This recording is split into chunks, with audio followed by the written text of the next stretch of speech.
We begin issue 15 with Nathan in existence. Nathan asks how the robot is still talking to him when the radiant left his body. Nathan asks some more questions, but the robot doesn't reply. Nathan then asks if the robot wants him back, and what about Marshall? The robot confirms it has no intention of leaving Marshall. At this point, both Nathan and the robot are confused as to what to do next. Nathan figures out that the robot has been trying to reach out, not because of Marshall's violent rampages, but because it has no idea what's going on. The robot then asks Nathan what does he want, and he replies, to help. On the next page, we leave existence to see Marshall and Nathan at the video store.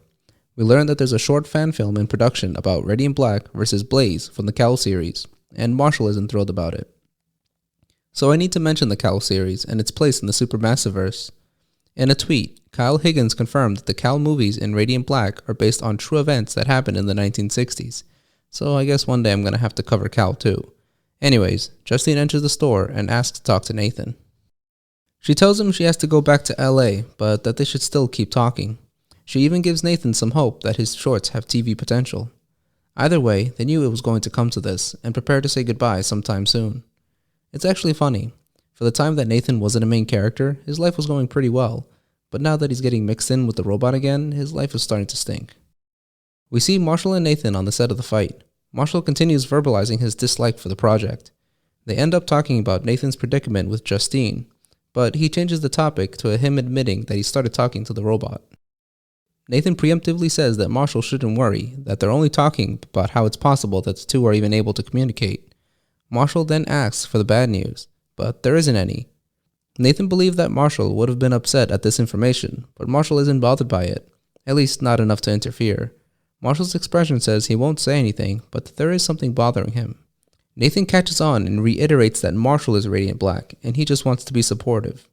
Marshall feels better after hearing that, and the two make plans to read the script for the short film. Elsewhere, we see Anja, aka Doppler, in a restroom all nervous. She has the Doppler tech in her backpack and says to herself, "He'll be here. You've got this." We cut back to Nathan and Marshall at a bar giving their opinions on the script. Marshall hates it, and Nathan critiques the senseless fighting. There's no narrative or theme. A guy overhears them and says Blaze is a legend and that Radiant Black has no chance, to which Marshall starts to defend himself, which is kind of funny. The next page follows Anja walking through the movie set.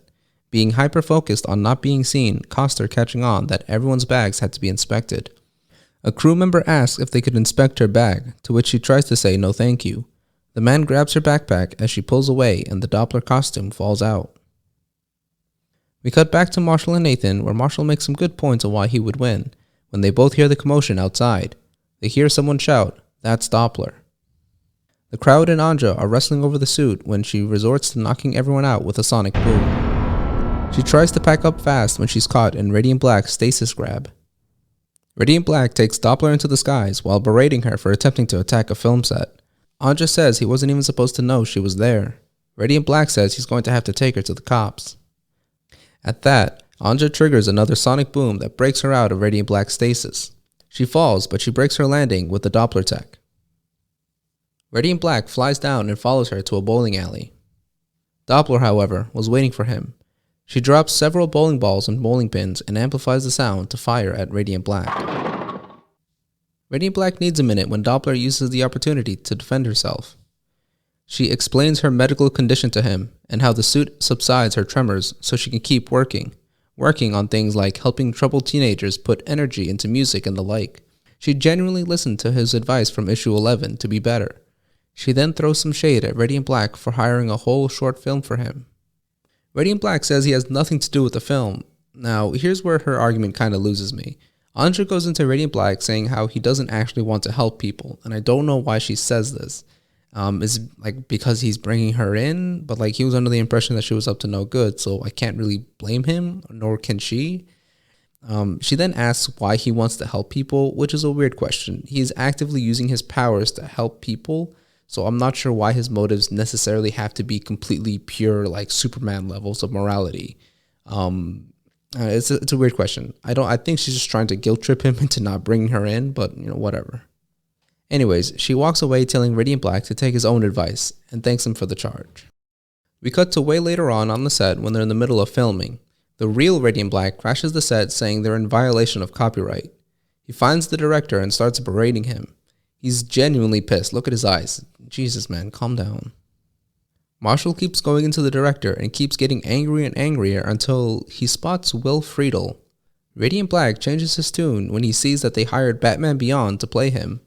Radiant Black says he likes the idea of Eric Matthews with superpowers. Someone then says that's actually exactly what they were going for. The guy who said that was the writer of the short. Nathan makes it into the conversation, and the writer mentions that after hearing what Nathan thinks about Radiant Black, he got some ideas and they came up with a new script.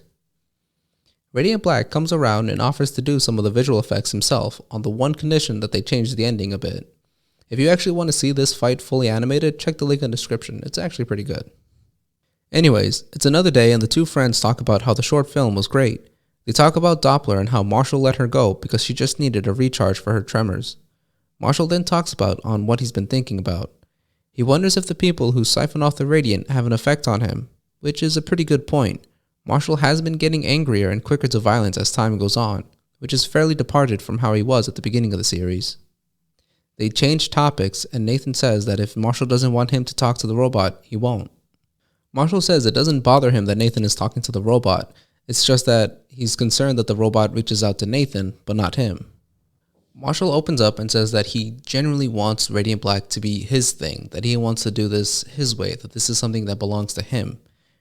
Nathan is a good friend, so he listens to Marshall and agrees that he just won't pry anymore, that he just wanted to help.